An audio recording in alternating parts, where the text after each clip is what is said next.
Hai, ini Daniel, tetangga kamu. Guys, hari ini gue excited banget ya.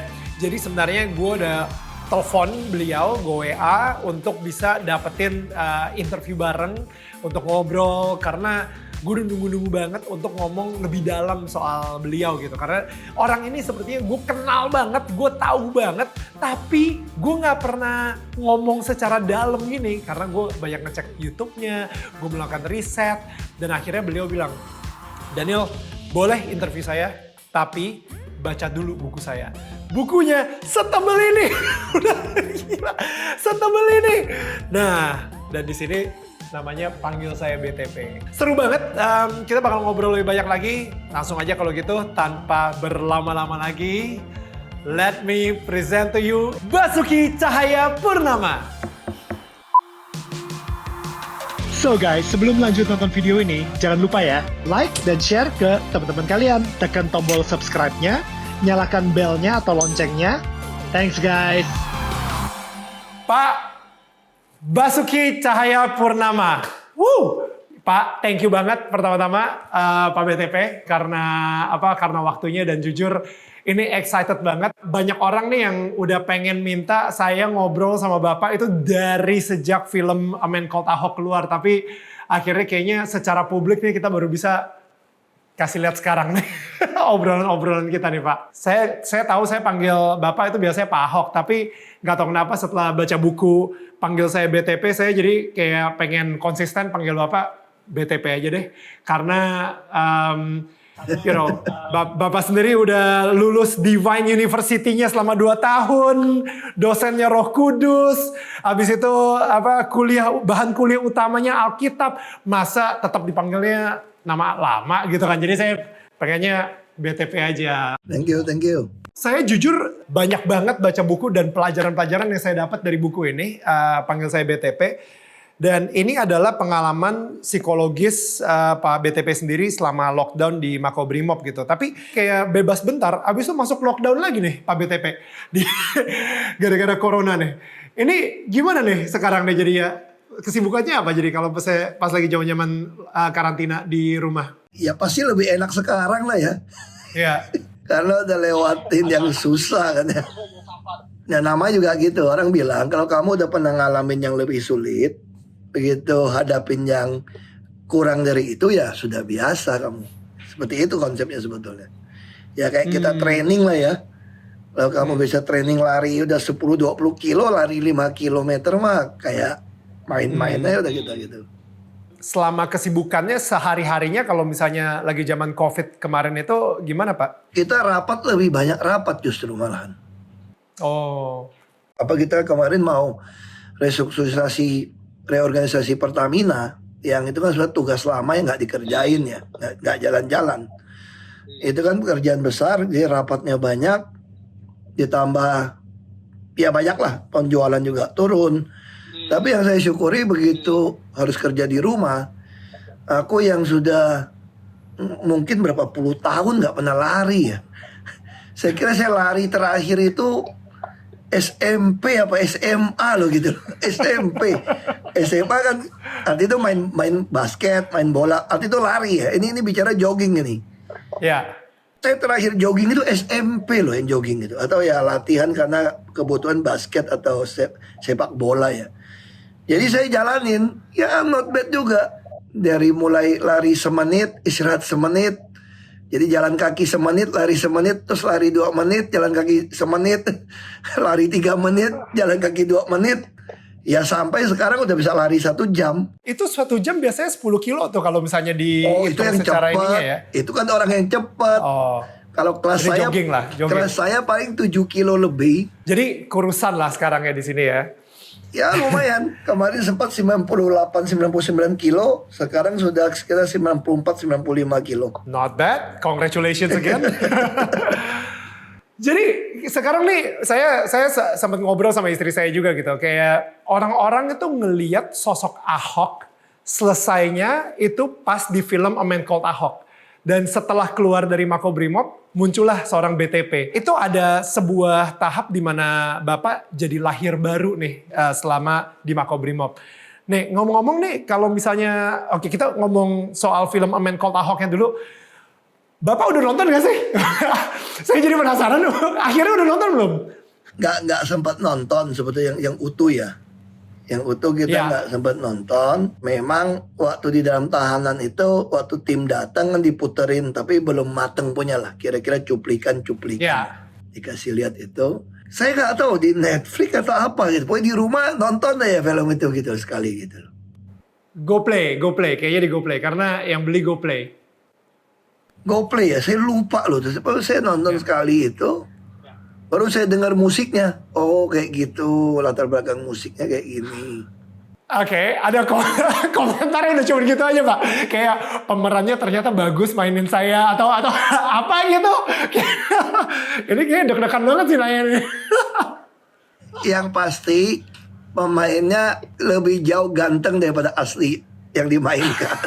Bisa aja. Dan suaranya juga mirip.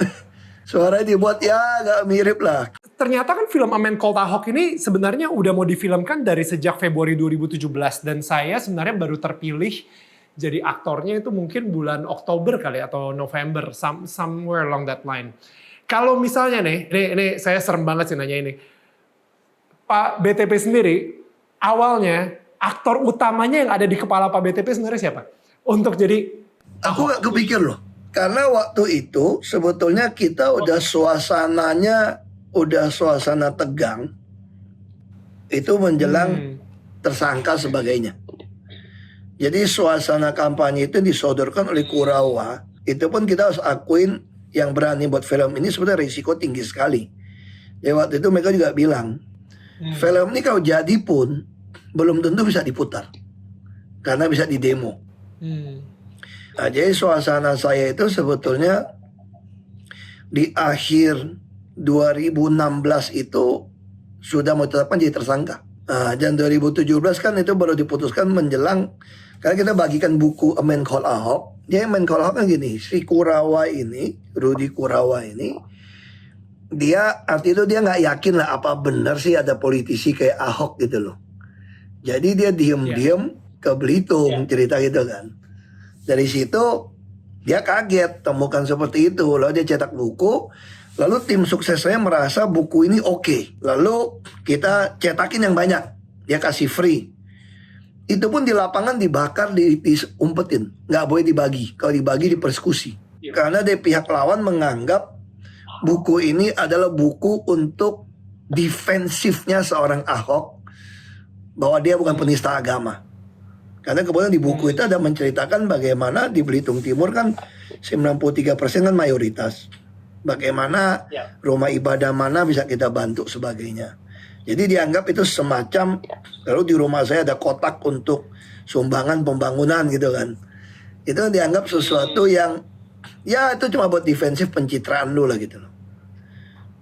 Nah jadi ya itu makanya yang membuat film ini juga mikir bisa-bisa nggak bisa keluar nih film nih. Makanya nggak heran banyak dipotong kan. Akhirnya film A Man Called Ahok itu lebih cocok sudah disebut A Man Called Kim Nam. Kim Nam, ya. Sebetulnya gitu loh, itu jadi film kisah bapak saya sebetulnya. Ya. Memang karena Kim Nam kurang populer, Ahok lebih populer pakai nama Ahok, kira-kira gitu loh. Brandingnya lebih ngejual Ahok soalnya. Iya, kira-kira gitu. Tapi jujur saya, ini mungkin banyak yang gak tahu juga gitu ya, tapi selama saya di Belitung, saya sebenarnya ada tuh kayak napak tilas sama supirnya Pak Kim Nam sama supirnya Pak Ahok. Si Suyan lah. Iya, Pak Suyan. Dan habis itu saya kayak diajak keliling-keliling. Ini Pak Ahok pas lagi di sini, wah gila udah kayak ziarah aja saya. Jadi ini Pak Ahok SD-nya di sini, SMP di sini. Saya lumayan kaget sih, kayak itu kebanyakan emang sekolah-sekolahnya bener-bener real banget. Dan apa ya, untuk seseorang sekaya Pak Kim Nam mengirim seorang anak ke sekolah negeri seperti itu udah visioner banget sih menurut saya sih. Jadi itu yang luar biasa banget dari Pak Kim Nam juga gitu. Tapi emang bener kata Pak BTP juga begitu, bilang kalau misalnya pas lagi kemarin itu di film sebenarnya bagian marah-marahnya tuh saya banyak banget Pak. Banyak banget marah-marahnya. Tapi banyak kan di-cut juga gitu. Dan saya ngerasa ya padahal saya ngerasa kemarahan Pak BTP didasari atas sebuah kebenaran. Saya jadi keinget di buku panggil saya BTP. Di sini Bapak juga bilang, percuma menyampaikan kebenaran kalau lawan bicaraku sakit hati. Yang diingat bukan kebenaran dalam ucapanku, tapi rasa sakit hatinya. Nah, jadi sekarang nih setelah lulus ujian dan setelah keluar lagi, gimana caranya menyampaikan sebuah kebenaran tanpa membuat sakit hati? Karena kadang-kadang kan susah juga ya kalau kita diem aja, kita ngerasa ada sesuatu di dalam hati kita yang ini nggak bener nih, kalau misalnya diterusin nggak bener. Cuman kalau misalnya kita ungkapin, yang ada si orang tersebut sakit hati gitu. Saya maksud itu seperti ini. Kalau dulu kan kita bisa keluar marah dengan sangat emosi. Kalau sekarang kita menegur tegas, tapi dalam hati kecil kita tuh kita mengasihi dia sekarang. Kita berdoa buat dia. Jadi ada perbedaan sekali. Nah, saya bisa rasakan, saya sekarang juga belajar, kadang bisa jatuh. Jadi kalau kita marah sama orang, dan kita menegur orang, menyatakan kebenaran dengan kemarahan, ada kebencian di dalam kita. Kalau itu jadi suatu kebenaran, itu jadinya nggak tepat. Jadi harusnya kita melakukan tuh menegur, istilah bahasanya kita menegur, tapi dalam hati kita tuh mengasihi dia sebetulnya. Kita nggak suka perbuatannya, tapi kita tidak benci dia. Kalau dulu kan kita juga bisa benci banget ya, muka kita juga benci banget lihat gitu loh. Nah itu yang belajar seperti itu. Kemarahan emang tetap diperlukan sebenarnya, karena ya of course kalau misalnya ada pemerkosa misalnya, atau misalnya ada ketidakadilan yang lain di dunia ini, emang kita tetap perlu marah. Iya. Do you still get angry? Atau akhirnya udah deh mendingan gue diem aja daripada nanti gue masuk lagi gitu misalnya. Oh enggak. Kalau saya marah juga dalam di Pertamina dalam rapat internal, saya kalau dia nggak laksanakan, saya akan sampaikan. Kalau Anda nggak kerjakan sekali lagi, mohon maaf saya akan usul pecat Anda.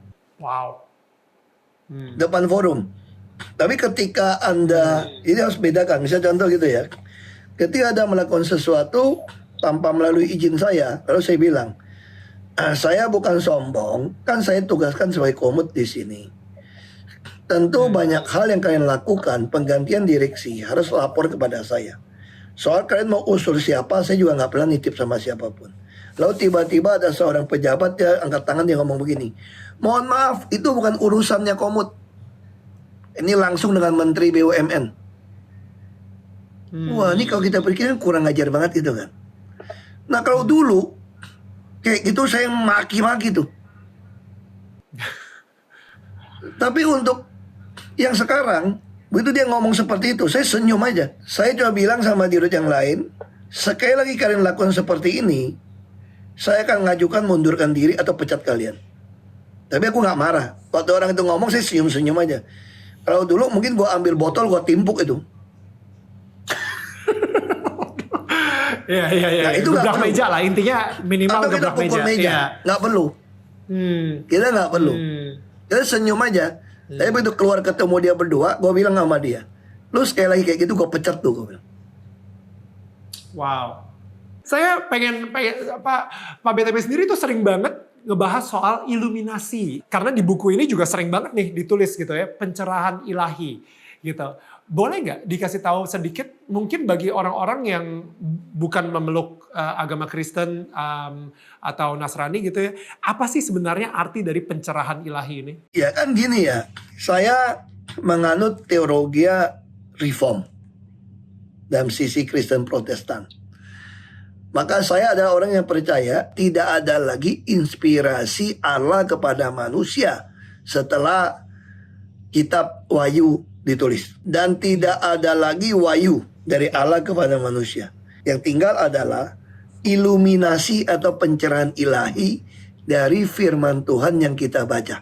Jadi apakah Allah berbicara langsung lagi kepada manusia saat ini? Tidak. Dia berbicara melalui firman-Nya yang sudah lengkap, Kejadian sampai Wahyu.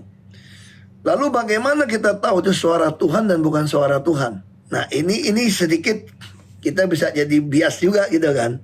Ya.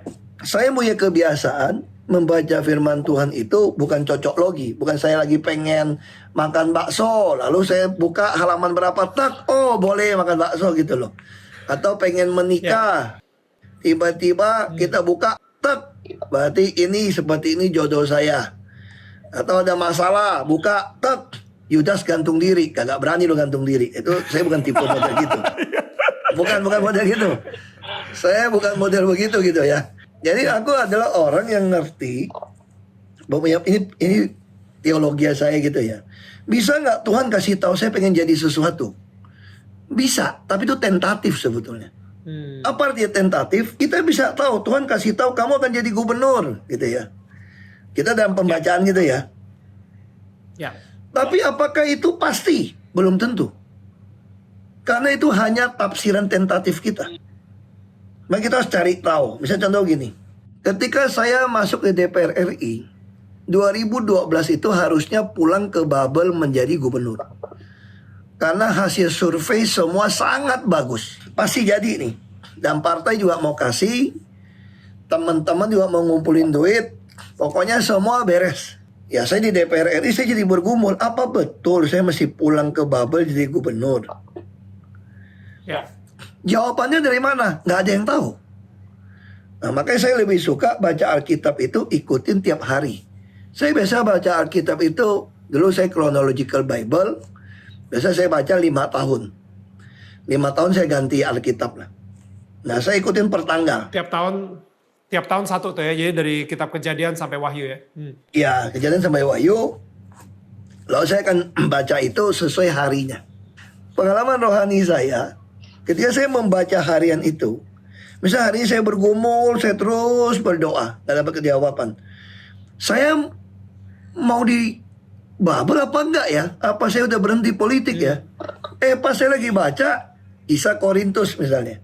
Paulus naik banding ke Roma. Tiba-tiba itu mengiluminasi saya. Kalau saya mau jadi showcase, harusnya saya di ibu kota negara dan di ibu kota pemerintahan dan ekonomi. Bukan ke Babel. Berarti saya jadi gubernur DKI dong. Wow. Jadi itu saya maksudnya iluminasi.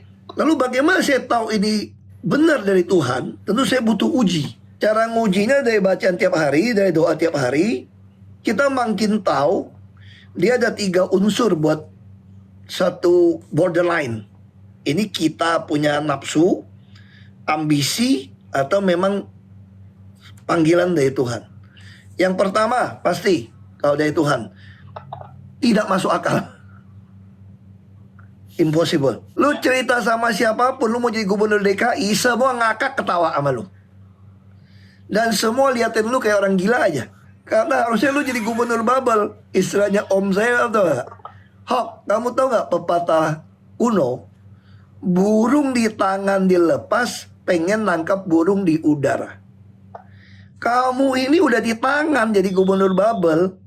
Lu lepas, lu mau nangkap burung di udara, ini masalahnya lebih gendeng lagi kamu nih. Burungnya pun belum kelihatan di udara itu, Hok. Jadi kamu nih kalau ada bayangan bisa jadi gubernur DKI, orang bisa ambisi kan. Nah di situ kita cara mengukurnya. Jadi ibarat saya waktu saya main ke politik dulu, mau jadi ketua majelis dulu. Kalau saya pangkat saya adalah letjen atau brigjen atau mayor jenderal, saya menginginkan jabatan kasat atau panglima TNI masuk akal. Misal saya tentara ya. Tapi kalau pangkat saya adalah kopral atau cuma letnan 1, letnan 2, kamu bukan ambisi, kamu gila. Nah, secara logika, saya nggak mungkin jadi gubernur DKI. Siapa yang mau ngajak, siapa yang mau calonkan. Di Babel udah pasti, partai semua kasih. Ini yang pertama. Terus kedua, yang tadi saya bilang, nggak masuk akal. Yang kedua apa? Memalukan kalau kita cerita sama orang. Karena kalau ambisi pribadi, kita tentu tidak mau dipermalukan dong. Pengennya kita jadi hebat. Nggak ada orang mau menyampaikan sesuatu di depan umum yang memalukan. Ya. Kalau gunakan akal sehat kita pasti akan membuat keputusan apapun yang tidak memalukan kita. Yang tidak menjadi celaan atau menjadi tuduhan, salah paham orang. Semua pasti kita tidak mau. Bahkan kalau kita mau berbuat dosa pun, kita tahu ini dosa pun, kita sembunyikan. Ya. Kenapa? Karena kita tidak mau dipermalukan. Kita pengen kelihatan bagus. Ini yang kedua.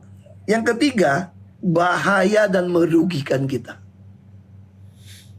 Jadi selain malu, ini akan merugikan karir kita, merugikan reputasi, merugikan keuangan kita, merugikan bisnis kita, bahkan bisa merugikan nyawa kita. Nah, jadi kalau 3 unsur ini setelah kita mententatif Tuhan kasih kamu sebuah tujuan tertentu, kamu selidikin terus, kamu doa terus, baca Alkitab terus, kamu akan makin yakin ini dari Tuhan. Itu kira-kira saya punya pengalaman seperti itu. Wow. Makanya saya tahu Tuhan pengen saya di DKI. Kalau misalnya kita flashback lagi nih ya, karena sekarang ini semua orang pada tahu kalau misalnya Pak BTP ini adalah seseorang yang sangat cinta dan merasa sangat dicintai juga oleh Tuhan, oleh Yesus gitu ya. Cuman saya penasaran, awalnya itu gimana sih? Karena yang ketika saya lagi ke Belitung, saya sebenarnya sempat riset-riset gitu ya, sebelumnya keluarga Bapak dan semuanya itu Konghucu masih. Tapi mendadak pasti ada satu peristiwa yang membuat Bapak jadi mungkin jadi Kristen gitu, jadi Nasrani atau dan abis itu satu keluarga juga ikutan juga gitu. Jadi sebetulnya kakek nenek saya dari pihak mama itu adalah Kristen. Oke. Mama yang belum sempat dibaptis menikah dengan papa saya yang Konghucu, pindah Konghucu. Nenek saya dari papa itu kurang seneng kalau ke gereja. Tapi dari kecil kakek nenek dari pihak mama bawa saya ke gereja. Nah, tentu setelah SMP dewasa kami meninggalkan gereja. Karena memang dasarnya orang tua bukan gereja kan. Nah, waktu saya mau masuk SMA di Jakarta, SMA Kristen, kebetulan kakek saya dari pihak mama ini ketua majelis. Waktu saya mau berangkat sekolah ke Jakarta, dia kasih saya satu Alkitab dia. Alkitab bahasa Indonesia. Dia bilang ini cuma bisa kungkung, cuma bisa bekalin kamu Alkitab ini. Dan dia kasih saya satu surat rekomendasi bahwa saya ini pernah ke gereja. Wow. Lalu dia titiplah cabang gereja GP Kris di Jakarta di Batu Tulis untuk supaya saya tiap minggu ke gereja. Yang minggu kan kita main basket, mana mau ke gereja tau gak? Jadi kalau udah begitu ke gereja Selasa, si pendeta udah nyari tuh, takut kita kan anak rantau, ada sakit, ada apa gitu kan. Kita ngumpet-ngumpet. Kadang-kadang yang bersyukur masuk ke PSKD 3. Tiap hari ada kebaktian. Lalu ada teman sana, satu bus. Dia sangat devoted. Dan dia baca Alkitab. Dan saya mulai baca. Nah, makanya kemudian saya memutuskan dibaptis. Itu pun papa saya agak marah, papa saya waktu itu. Papa saya mengatakan nanti kalau dia meninggal siapa yang pegang kayak hiu di depan itu. Ya saya putuskan, ya sudah saya baptis saja. Saya baptis diam-diam, adik saya ikut. Kemudian adik saya yang kecil yang si Fran juga kami ke Jakarta ikut. Mama saya juga ikut, bertahap ya. Terakhir papa saya baru ikut setelah Frans meninggal. Itu adalah pengalaman kita dibaptis. Lalu kemudian ketika papa saya sakit, dia sudah percaya Tuhan, dia sakit ke Jakarta. Waktu itu ada tithe manipulasi, itu bunga bank pinjaman sampai 55-60%, papa saya itu bangkrut. PT Timah nggak bisa bayar, pinjaman bunga berbunga, PT Timah nggak bayar, dia bangkrut. Satu Belitung hampir semua pengusaha kena lah yang Timah. Saya harus pulang menggantikan beliau. Dulu telepon susah. Kita harus telepon ke Tanjung Pandan kira-kira 90 km. Duit nggak ada, pinjem, hanya makan ikan. Saya tinggal sama adik saya si Frans berdua. Karena yang lain di Jakarta kuliah. Saya harus kerja. Di situ saya selalu doa gini kalau malam. Tidur sama Frans. Tuhan, kalau bisa besok saya nggak mau bangun lagi Tuhan.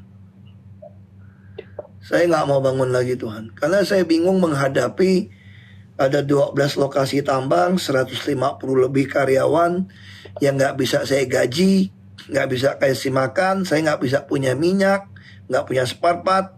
Saya buat makan aja, pembantu yang ngurusin adik saya itu sekarang baru meninggal tahun ini. Tahun kemarin saya datang juga.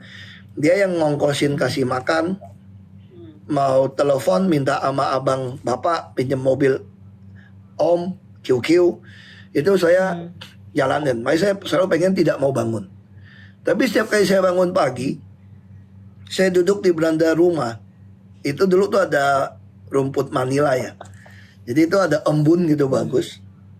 Saya sampai duduk saya ngomong, saya nggak pengen hidup lagi lah. Nah saat itulah semua firman Tuhan yang pernah saya baca, yang secara rutin saya baca dulu, itu keluar di dalam pikiran saya menjalin sebuah komunikasi. Misal komunikasi seperti apa? Misal saya bilang, Tuhan saya sudah nggak sanggup jadi pengusaha untuk tambang ini. Kalau saya mau diambil pulang pun saya baik ambil pulang aja lah. Lalu tolong sembuhkan bapak saya segala macam. Itu tiba-tiba saya bisa ingat firman Tuhan saya baca. Saya pun nggak ingat di potongan mana, bisa di Mazmur. Bahwa terus saya selalu ada komunikasi bicara gitu ya, bukan dengar suara. Kalau suara saya pasti kabur. Ini nggak ada suara, tapi dalam hati saya keluar. Ya, di hati lah. Kamu muncul. takut bangkrut, kira-kira gitu ya. Iyalah, ini udah bangkrut ini, bukan takut. Terus Tuhan tanya, semua harta yang kamu punya, semua rumah ini, semua tambang, itu punya siapa? Saya ingat, ya punya Tuhan ya. Saya cuma dititipin ya. Kamu ini manajer, tapi saya takut bangkrut. Terus Tuhan bilang gini, bagus. Kamu kalau jadi manajer kerja sama saya takut perusahaan bangkrut, berarti kamu manajer yang baik. Banyak manajer kerja sama orang nggak peduli perusahaan bangkrut. Dia pikir cuma terima gaji. Nah kamu bagus, berarti kamu orang upahan yang bagus. Sekarang tanya, ini perusahaan punya siapa? Kalau gitu, punya Tuhan. Itu kalau punya saya, mungkin nggak saya bangkrut. Gunung, lembah, semua isinya timah punya saya. Kenapa kamu takut bangkrut? Saya harusnya lebih takut bangkrut daripada kamu. Kan kamu cuma pegawai. Kan saya yang punya. Wah, saya langsung bangkit gitu, semangat. Saya bilang, Tuhan, kamu baik-baik aja kerja di tambang. Saya akan cari solusi. Dan itu Tuhan bukakan pintu demi pintu. Sampai apa saya pulang, saya ada perselisihan dengan beliau. Saya mesti ambil master, pulang bangun pabrik. Itu saya melihat tuntunan Tuhan. Itu begitu luar biasa. Mulai sejak itu saya mulai ngerti firman Tuhan yang saya baca itu bisa keluar iluminasi.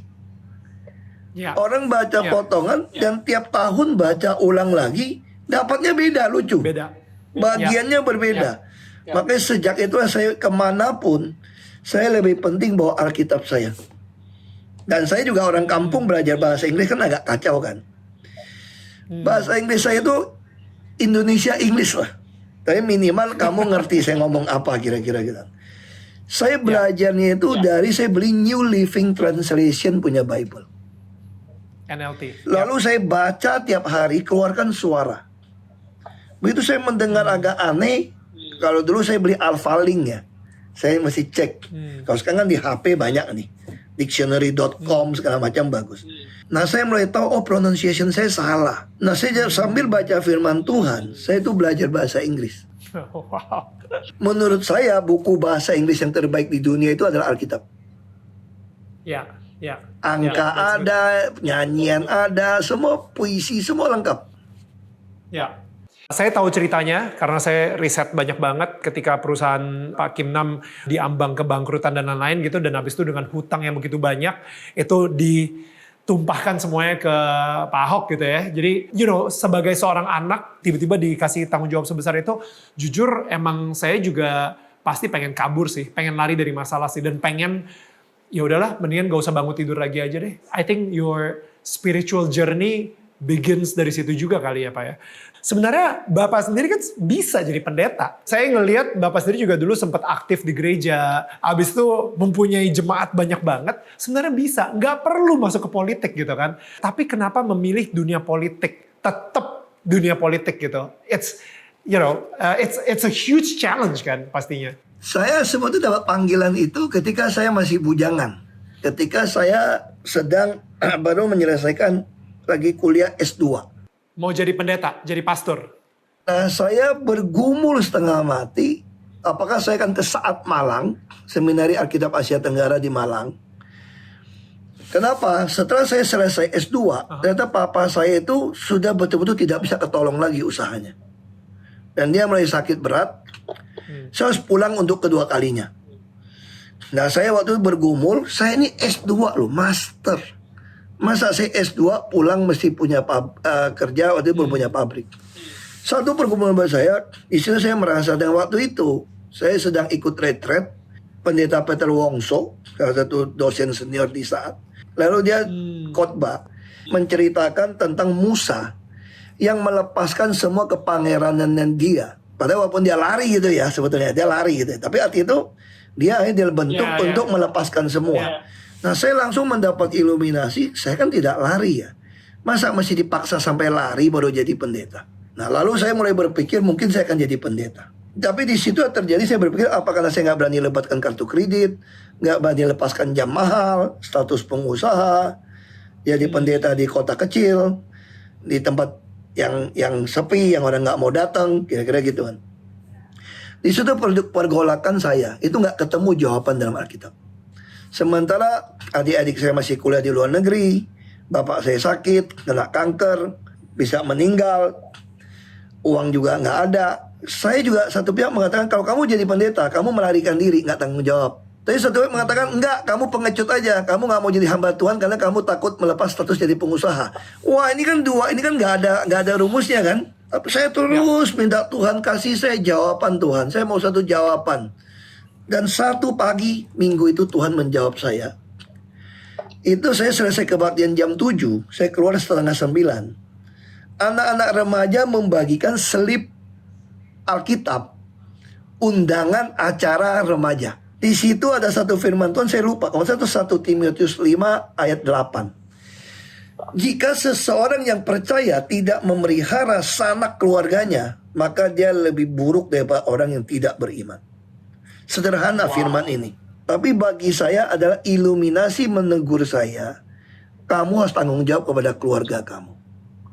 Wow. Nah, disitulah saya putuskan pulang. Saya mulai kumpulkan buku-buku teologi ya. Saya belajar itu, saya katakan, saya walaupun jadi pengusaha, saya tidak boleh beda sama sekali dengan seorang lulusan sarjana teologi.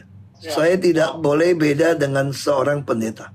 Nah, itu yang saya lakukan. Lalu ketika ada panggilan ke politik, ketika saya jadi ketua gereja, saya ketua majelis, saya 13 tahun pegang gereja. Ketika saya mengundurkan diri dari ketua majelis, saya masih ingat pada almarhum ada pendeta satu, dia panggil saya. Dari mana Hok kamu tahu nih suara Tuhan?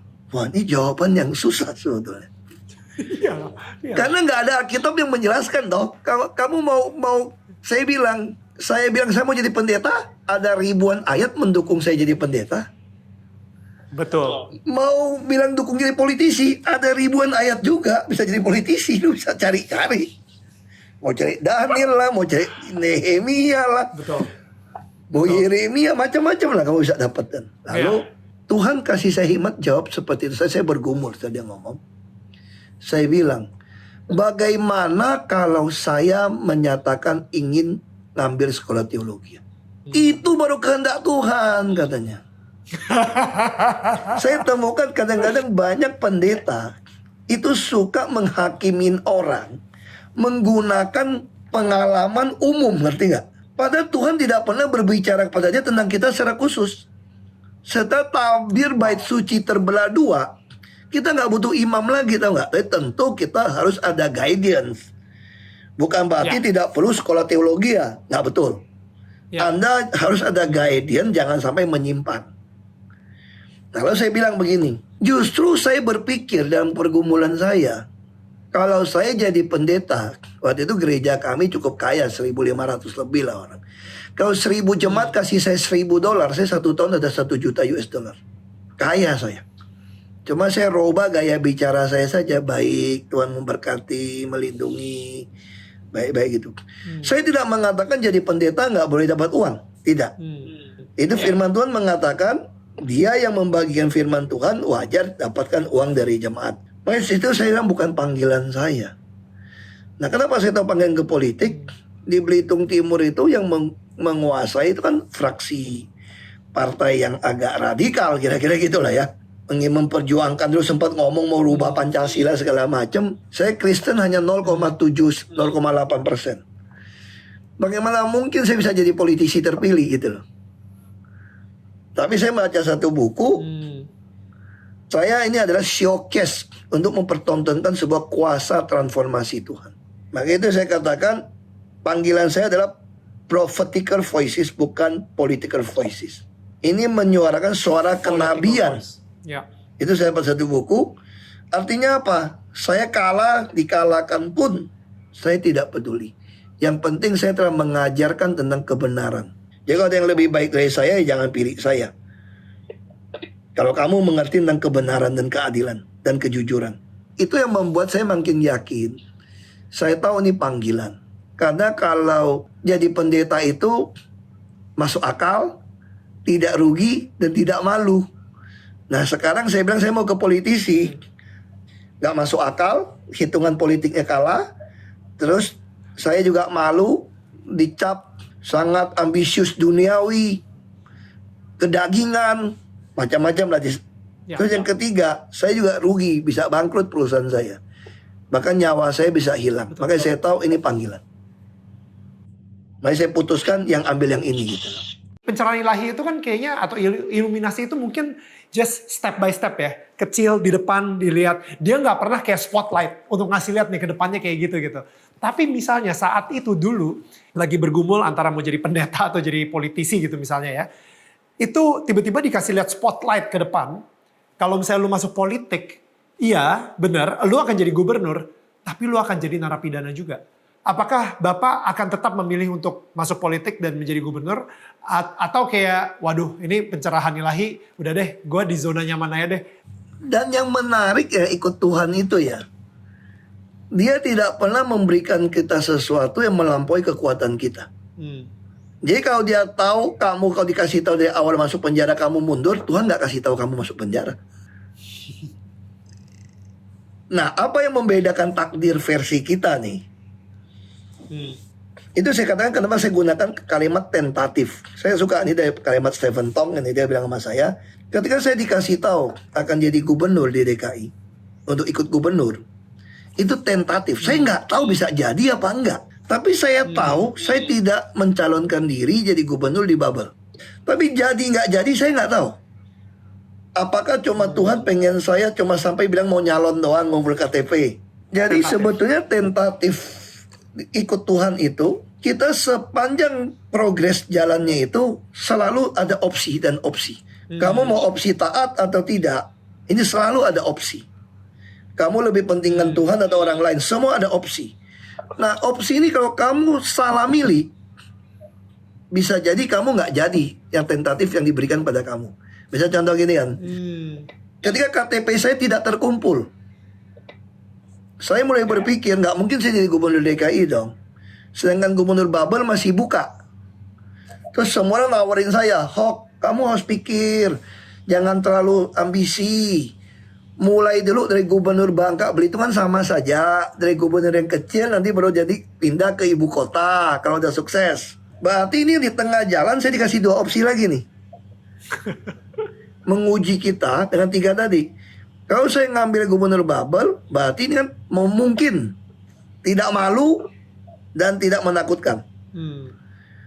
Saya tetap stick enggak. Saya tahu kehendak Tuhan tetap di Jakarta. Langsung saya tolak yang Babel, saya nggak mau nyalon.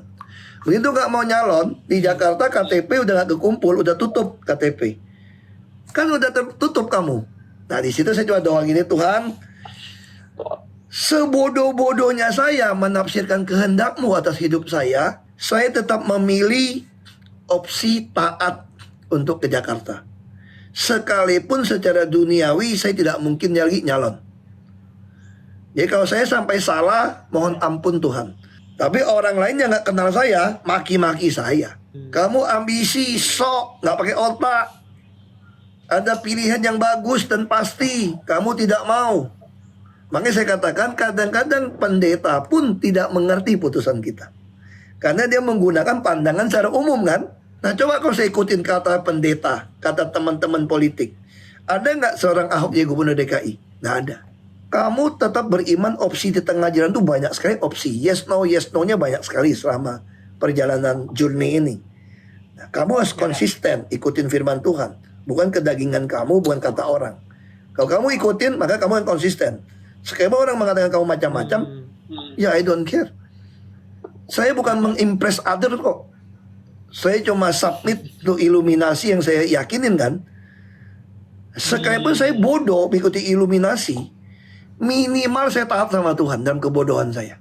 Nah, maka itu yang saya lakukan. Tapi tentu saya juga melakukan persiapan seperti Nehemia. Ya. Ketika mengatakan mau jadi gubernur DKI, ya saya mesti bangun rumah yang untuk, kalau nggak mau rumah dinas, rumah pribadi saya itu mesti ada buat pengawal, buat dapur, buat mobil, semua udah saya hitung nih. Kamu bisa bayangin nggak? Kamu belum jadi gubernur, nggak bisa ngikut, lalu bangun rumah untuk gubernur, jadi ketawain orang kamu gitu loh. Aku lakukan. That's faith. Itu iman. Nah, kayak Nabi Nuh bangun bahtera tanpa ada hujan gitu. Kayak belum ada hujannya. Ya.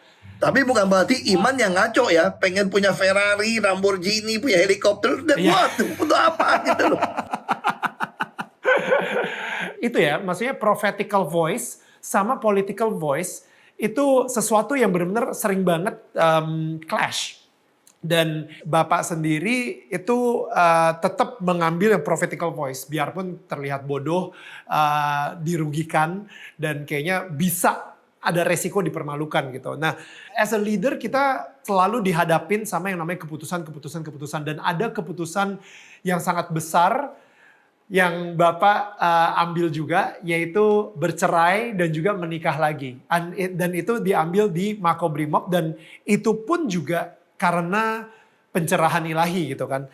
Ini kemungkinan Bapak juga tulisnya sebelum keputusan cerai ya. Jadi di halaman 95 ditulis, kakek meninggal setelah 3 bulan pernikahan putra sulung dan sidang kasus dan bercerai. Pak Kim Nam sendiri meninggal setelah 3 bulan Pak BTP menikah, dan habis itu kena sidang kasus, masuk penjara, dan sampai akhirnya bercerai juga gitu. It seems like history repeats itself ya. Itu kayak menurut Bapak kepercayaan Tiongkok atau kira-kira emang udah jadi jalan suratan dari Tuhan gitu? Itu total bukan suratan dari Tuhan. Itu yang saya katakan, iblis ingin meyakinkan kita untuk percaya ikut dia. Supaya kamu percaya ada kutukan seperti itu. Untuk meyakinkan kamu bahwa cerita seperti ini bisa terulang. Total enggak. Makanya saya bilang sama mama saya, tidak. Makanya kenapa kita harus mempertahankan pernikahan. Saya waktu itu berpikir tidak mungkin cerai. Karena saya juga mempunyai pemahaman Tuhan tidak suka perceraian. Saya Kristen Ortodok. Berapa kali salah pun harus kita ampunin. Makanya saya bisa datang ke teman dekatnya itu bawa anak saya sebagai gubernur ya, ketika lihat situasi tambah runyam, I was begging in front of him. I did. Depan anak saya. Dan ketika kita datang nih, makanya anak saya yang pertama bilang, dia udah bilang udah bubar aja, saya nggak bisa. Bagi saya, Trump showcase itu adalah the whole family as a showcase. Makanya orang mulai mengatakan saya bodoh segala macam mempertahankan berapa tahun. Saya katakan ini adalah showcase the whole family. Sayangnya si cowok ini kan dia bukan orang yang percaya. Biasanya kan orang begitu kan. Ketika kamu lemah, begging, dia bukannya pity on you. Dia merasa dia di atas angin. Wow, ini gubernur Jakarta lagi mohon-mohon nih sama gua nih. Jadinya malah pride-nya ya, egonya malah. I was a governor loh. Saya datang begging. Saya menyampaikan istrimu tidak tahu. Istrimu lagi mau melahirkan. Dan mumpung saya mau terima kembali istri saya. Boleh nggak kalian bubaran? Toh sudah bertahun-tahun dari kamu masih bujangan. Sudah dekat gitu. Waktu saya begitu datang saya bilang, Anda laki-laki, saya juga laki-laki. Saya tanya, kamu namanya ini ya? Oh iya. Saya nggak kenal dia dong, dia kenal saya kan. Terus saya bawa anak saya, kamu punya anak, saya juga punya anak. Oh saya kenal anak kamu. Nicholas, Natania, Daud. Kan dari kecil suka bawa ke kantornya. Si Niko udah mau mukul loh. Jadi kalau saya kasih lihat kamu foto, saya sengaja foto suruh polisi. Saya nahan Niko, kalau kita pukul, makanya di situ saya katakan, setiap kali kita ikut, itu ada anugerah Tuhan. Orang suka tanya sama saya, kok kamu bisa hari ini 100% kasih karunia Tuhan. Kau ikutin emosi saya, mungkin saya masuk penjara karena nembak kepala orang. Atau minimal gebukin lah. Oh, gubernur kok. Dan aku juga punya rekaman semua pembicaraan. Aku kan kabinda. Ya. Rekaman semua di mall, di mana Anda jemput semua, saya dapat filmnya. Persoalannya, Anda kan mau keluarga kamu utuh. Nah, saya punya pemahaman as a showcase. Karena itu saya harus merendahkan diri saya untuk sampaikan. Tapi dia cara berpikir beda. Berpikir kalau saya pukul dia, di luar pintu ada pengawal saya segala macam. Apalagi saya sama anak saya itu bisa pull up 27 kali. Dia lagi gitu emosi, 2 lawan 1 mah patah tuh iga semua tuh. Bisa-bisa mati. Tapi kalau saya menempuh opsi itu, ada nggak cerita Ahok dikirimin bunga orang masuk penjara? Nggak ada. Makanya saya katakan, takdir itu Tuhan tidak pernah menakdirkan kita untuk hal-hal yang jelek. Tuhan juga tidak menjadikan manusia itu seperti robot, tahu nggak? Karena Tuhan ingin kita itu ada willing untuk choose. Kita ini boleh pilih kita mau jadi apa, gitu loh. Makanya saya katakan saya tidak mungkin menempuh sesuatu. Ada 2 dalam hubungan manusia ya. Kita membunuh orang atau kita berzina. Jadi dari 10 hukum Allah dalam hubungan manusia yang sangat jelas adalah membunuh orang atau kita berzina, teman. Sebetulnya, saya nggak mungkin membunuh orang. Nah, saya juga tidak mungkin meneruskan sebuah kesalahan seperti itu. Lalu saya sampaikan, kamu juga punya anak, mau anak kedua, mumpung istrimu belum tahu, boleh nggak kita sama-sama kembali? Lalu dia dengan sombong menjawab, bukan urusan saya itu, urusan domestik saudara, bapak. Dia bilang urus sendiri. Wah, di situ Niko udah mau mukul itu. Saya harus tahan. Saya pun, makanya saya katakan itu karena kasih karunia Tuhan. Harga diri saya diinjak-injak. Sebagai laki-laki, sebagai gubernur, dan saya berkuasa dan saya lebih kuat posisinya. Dan dia salah gitu kan. Tapi kan saya tidak mau mempermalukan istri saya waktu itu. Ini kan tetap mamanya anak-anak. Saya juga pengen menutup aib ini. Kan saya pengen keluarga saya balik. Ya. Makanya saya tutup. Saya nasihatin, tapi apa yang saya dapat di rumah maupun itu. Makin berani, lalu makin saya cerita sama orang nggak suka, dia bilang saya defense. Saya bilang, kalau saya berpikir secara opsi ya, kan teman-teman saya banyak juga. Saya punya teman juga banyak, ada masalah suami istri banyak. Tapi mereka tidak cerai, pisah kamar, masing-masing punya pacar. Persoalannya, saya punya adik kan lulusan Swiss ini. Ini lucu nih. Dia bilang gini sama saya, ya gimana ya kok ya, ini persoalan kan cuma persoalan kamu tidak bisa terima gaya hidup seperti ini. Di luar negeri juga biasa saja. Istri punya pacar, teman dekat, suami juga punya pacar. Ini berdua cuma secara acting, hidup bersama seperti kakak adik. Memang sudah nggak cocok. Dan what? Saya nggak bisa. Makanya saya nggak boleh mengucapkan kalimat cerai. Ya. Tetapi ketika orang yang kita tegur malah makin kompak berdua, makin pergi berdua, karena sebenarnya kalau ditanya, dia mau nggak cerai sama saya? Oh enggak sebetulnya. Mereka cuma salah ngitung. Mereka berpikir lu Kristen nggak mungkin cerai. Wow. Terus yang kedua, kamu udah datang ke saya pun gue maki-maki lu nggak berani pukul gue juga. Dia tidak memandang, wah ini gubernur lu, gue nggak digebukin, gue udah bersyukur nih. Dimaafin, gue mestinya berhenti nih. Dia pasti berpikir terbalik, tau gak? Lu gubernur aja gak berani ngapa-ngapain gue lu. Ya. Karena lu pasti takut jabatan lu. Apalagi lu mau pilkada kan. Nah ini kan dua sisi yang berbeda ya. Makanya sampai masuk tahanan saya ngomong, saya sakit sekali di dalam tahanan. Kau tahu kamu pergi berdua ke Singapura atau kemana-mana, boleh nggak stop?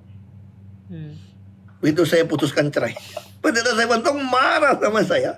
Pendeta David juga marah sama saya. Semua pendeta ya marah sama saya lah, secara logika lah. Terus dia kasih rekaman 9 menit, saya lupa. Pendeta datang besok saya, diputerin. Kira-kira kamu ini udah tanggung, Hok. Udah jadi saksi Tuhan, masuk ke penjara. Kenapa istrimu seperti ini kamu tidak mau menjalanin saja? Kan kesaksianmu jadi sebagai orang Kristen jadi sempurna. Akhirnya saya bilang gini, saya terpaksa harus minta dari polisi rekaman pembicaraan selama di dalam Makobrimob. Tapi lu dengar, ini nggak bisa dipublikasikan keluar karena ada masalah kasus seperti ini.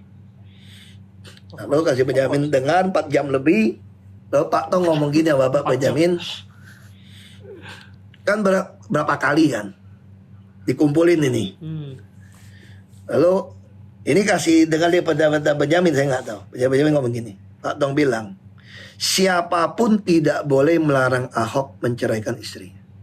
Itu bagaimana Tuhan begitu jelas. Misalnya contoh gini ya, ketika saya memanggil pendeta di dalam tahanan untuk mendamaikan ketegangan adanya good friend ini gitu. Wah, saya diserang dia maupun teman-teman gereja yang pro dia atau pendeta yang pro. Kamu mempermalukan istrimu, membawa kepada pendeta. Dan dia selalu ngancam, ini cuma kita yang tahu berdua sama Tuhan. Kalau ada orang lain tahu kita cerai. Gak boleh tahu. Saya bilang semua orang pasti tahu. Gak ada yang tahu. Wah, saya bilang gak ada yang tahu ya. Kamu aja gak tahu, orang juga curiga. Saya pun bergumul dong. Oh iya ya, kok saya tega ya? Kenapa saya masih bawa kasus ini ke pendeta, buka cerita ini ya? Saya merasa bisa bersalah loh. Makanya saya katakan, apapun kondisi Anda, bacalah firman Tuhan. Anda ngerti nggak ngerti, Roh Kudus akan tuntun Anda. Saya ingat tanggal 28. Jadi kalau saya buka Alkitab saya itu ya, saya ingat banget tuh tanggal 28 Februari waktu saya buka itu ya, itu persis baca di, kalau nggak satu di bilangan. Kita nggak pernah tahu bilangan kan? Ya pasti nggak pernah pikir bilangan. Bilangan kan ngomongin aturan-aturan kan? Yuk kalau buka itu 28 Februari itu di bilangan numbers kan? Numbers 5 di bilangan 5 itu tuh protecting marital faithfulness kalau di bahasa Indonesia versi ini. Jadi begitu saya baca di situ, saya kaget. Terus bilangnya begitu nggak? Ini adalah firman Tuhan, bukan Musa loh.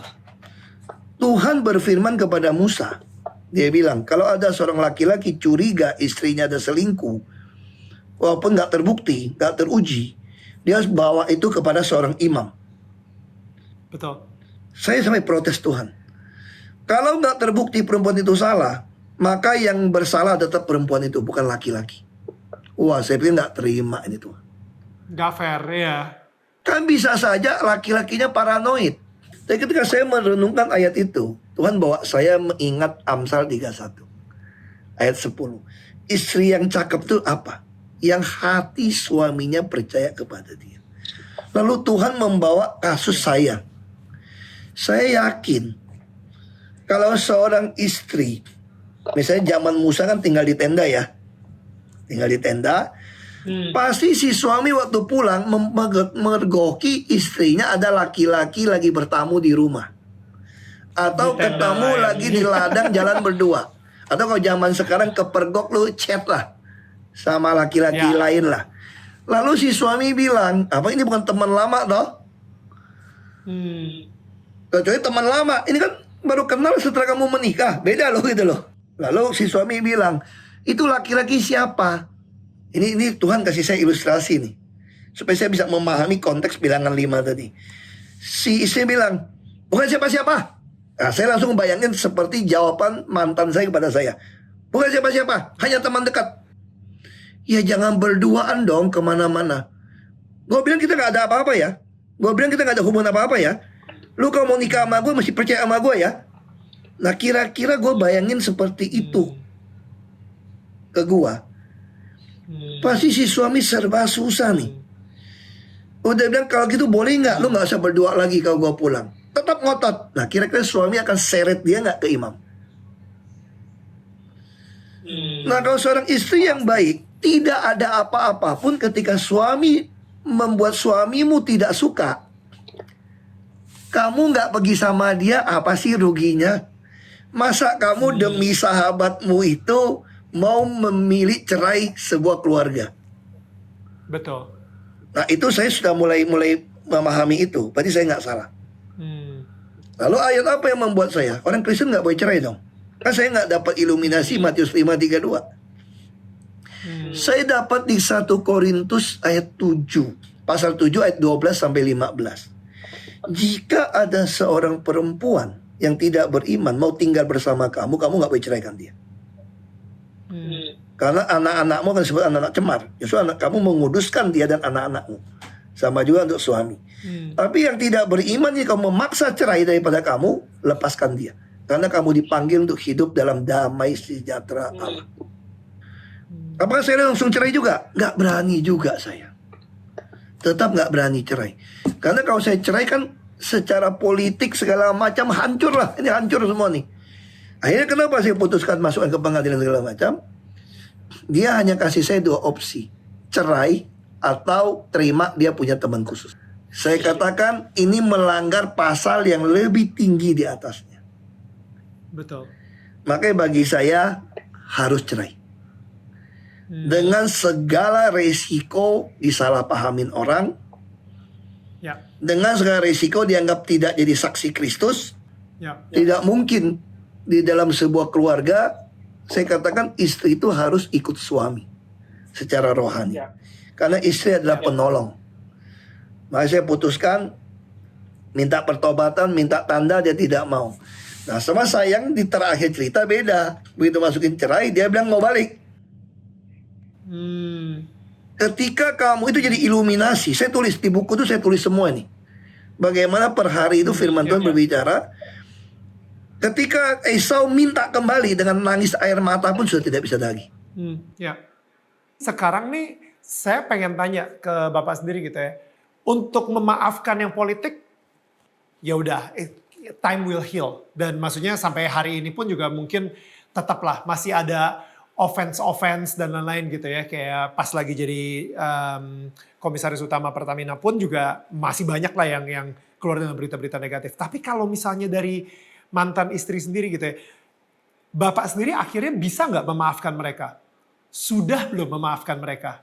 Iya, itu yang saya katakan. Saya bersyukur sebelum proses ini. Saya baca satu Mazmur, orang yang makan semeja roti dengan kita yang mengangkat tumit terhadap kita. Itu ada tulisan Yesus, itu terus oleh Daud. Nah, kenapa waktu saya dalam waktu telepon dimaki-maki lagi dari mereka, saya kenapa bisa gitu terima? Saya sudah belajar di dalam. Ketika orang marahin kamu, kamu marah balik, kamu yang kena kalah. Lebih baik kamu ada damai sejahtera. Sekarang jadi masalah apa? Hartanya semua kasih ke anak-anak. Dia masih tinggal sama anak-anak. Semua rumah, udah nyerong pun saya beli rumah Pantai Mutiara pun masih nama dia juga. Kenapa? Saya masih kasih nama dia, apartemen, udah tahu dia ada teman baik nih. Karena saya kan mau menangkan dia kembali. Orang mengatakan saya goblok. Harusnya mulai saat itu udah nyimpen-nyimpen harta dong. Saya tidak. Makanya di situ saya belajar. Ketika kita bisa melepaskan harta dunia, melepaskan pengampunan, kamu free. Makanya aku sekarang lebih sehat daripada dulu. Lu kalau lihat foto gua sekarang dibandingkan gua jadi gubernur, aku lebih more shape, ngeliat. Lebih bagus tadi. Jadi ketika kamu mengampuni orang, ikutin Tuhan, the truth will set you free. Itu janji Tuhan. Step-stepnya apa sih untuk mengampuni orang? Kalau saya sendiri mungkin belum tentu bisa ngampunin good friend-nya dan mungkin mantan juga gitu. Saya katakan, nggak ada guna kita lakukan seperti itu. Kita benci sama orang hanya merusak jiwa tubuh kita. Nah di situ saya kira saya bisa mengerti kenapa Tuhan mengajarkan kita untuk mengampuni musuh-musuh kita sekalipun. Karena itu yang akan membuat jiwa kita, tulang kita semua jadi sehat. Lalu sekarang jadi pernikahan gue orang masalahkan. Ini orang masalah nih pernikahan. Gue tanya sama mereka, kalau kamu jadi saya, kamu berani sembarangan nikah gak? Trauma sih. Kalau gue cerai 2 kali kan cilaka nih gue nih. Nah Lebih terus baru ya, lagi. kalau gue keluar sebagai duda, ini yang gue doa sama Tuhan nih. Tuhan, sempat tanggal 3 Desember, saya tulis tuh di dalam iluminasi rema saya yang folio itu. Saya bilang, Tuhan, apakah saya akan keluar dari sini menjadi pendeta saja? Pendeta yang tidak menikah, melayani umat. Itu saya tulis. Saya berpikir saya akan jadi seorang seperti Paulus.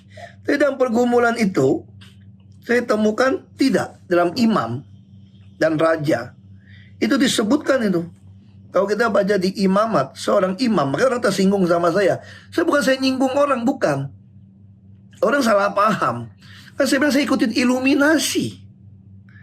Iluminasi itu mengatakan seorang imam itu tidak boleh menikah dengan janda. Kecuali jandanya imam. Lalu saya cari, bukan. Kebetulan Tuhan tuh begitu ajaib. Lewat si Jarod menceritakan lu nikah sama yang baru gede, perawan, ada cerita lah nih.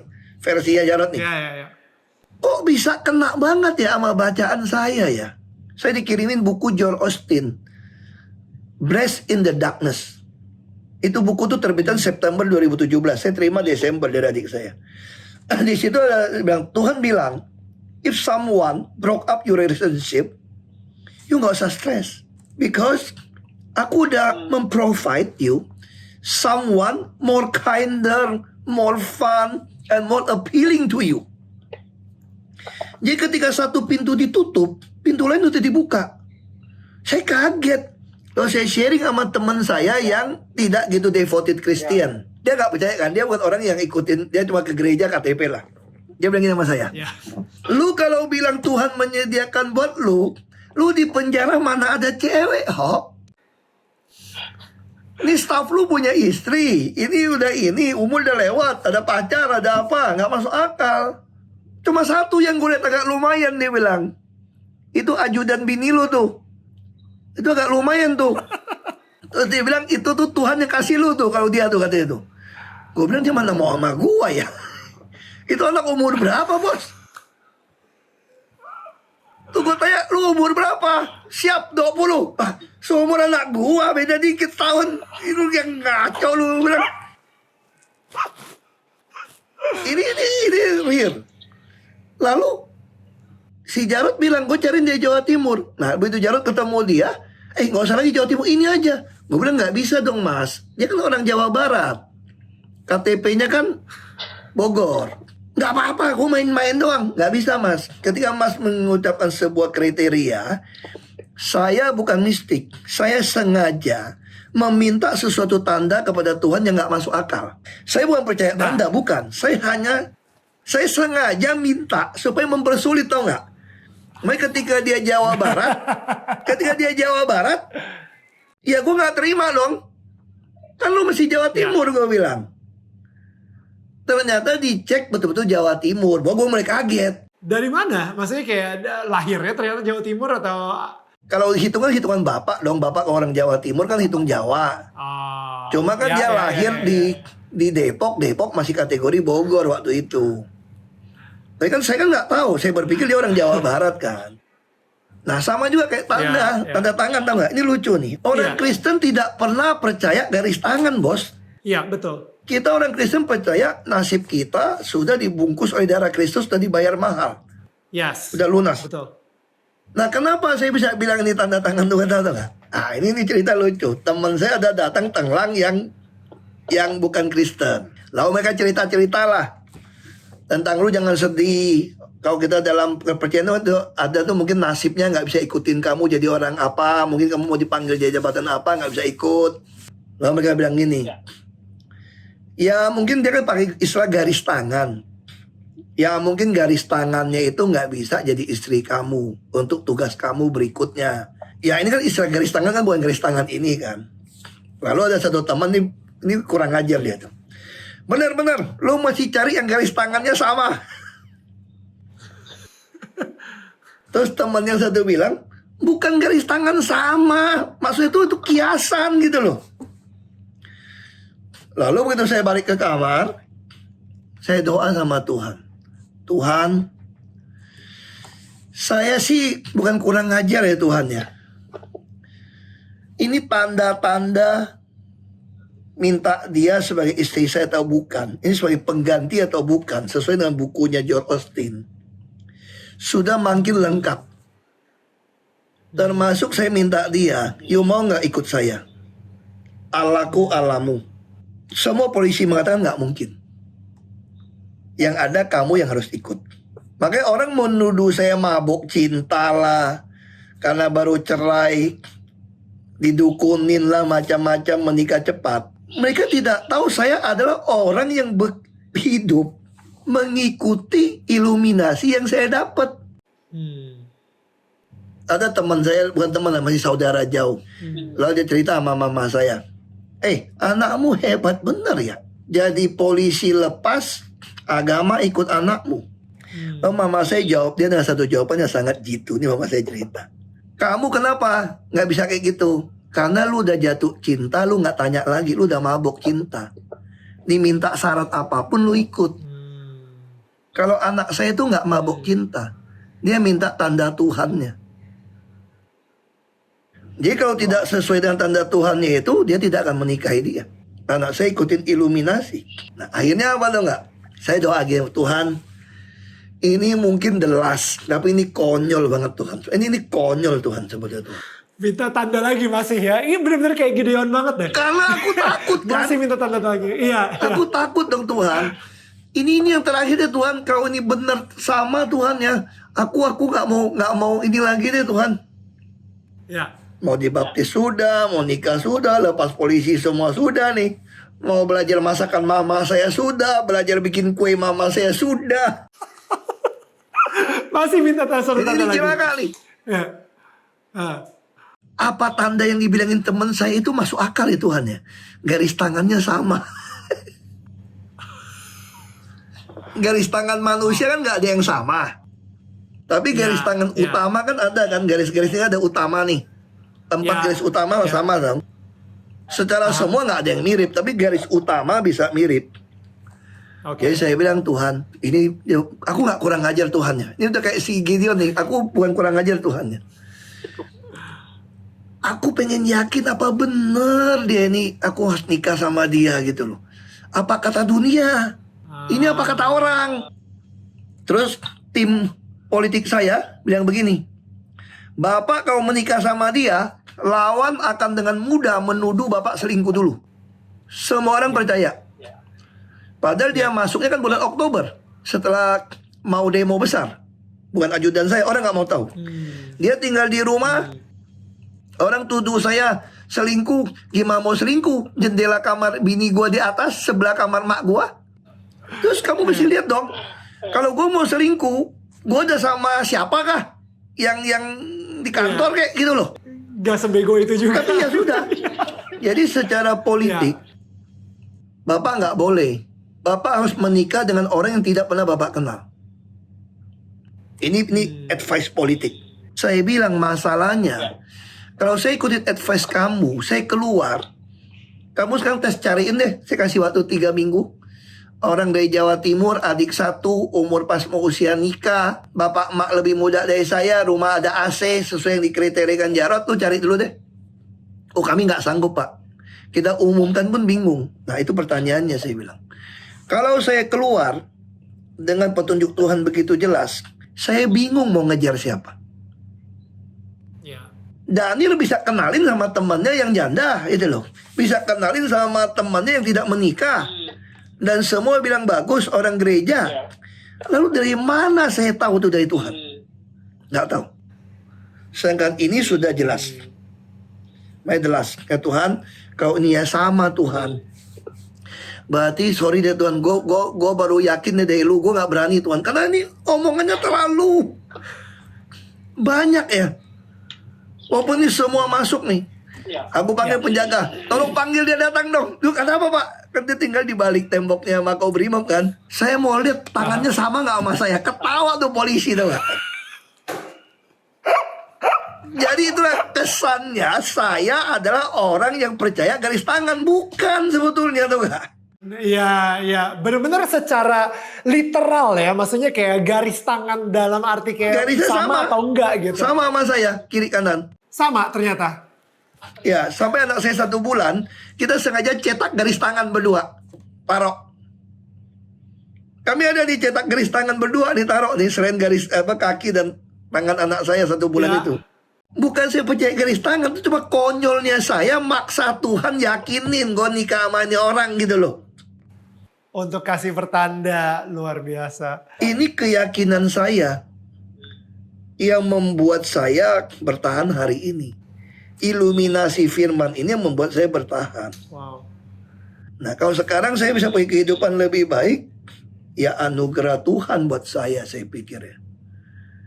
Saya nggak pernah berpikir bisa hari ini. Kenapa saya begitu galau waktu itu ya? Karena teman-teman pengusaha saya rata-rata nggak berani mempekerjakan saya. Karena takut akan diserang. Bantu saya oke, tapi takut. Saya ini ibaratnya istri simpanan. Enak dipakai tapi nggak mau diakuin, saya bilang.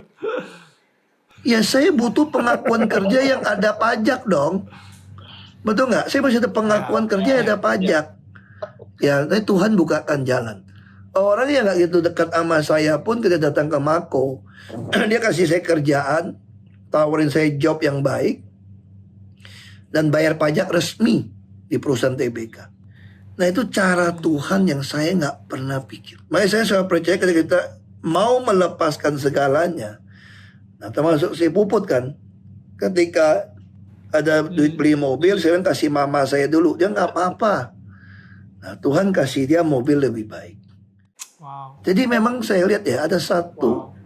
Apakah saya sama Puput tidak ada masalah? Oh pasti orang ngomong-ngomong sosmed itu sangat mengganggu dia. Suami istri saya yakin bisa cerai loh baru menikah berapa bulan kalau tidak hati-hati.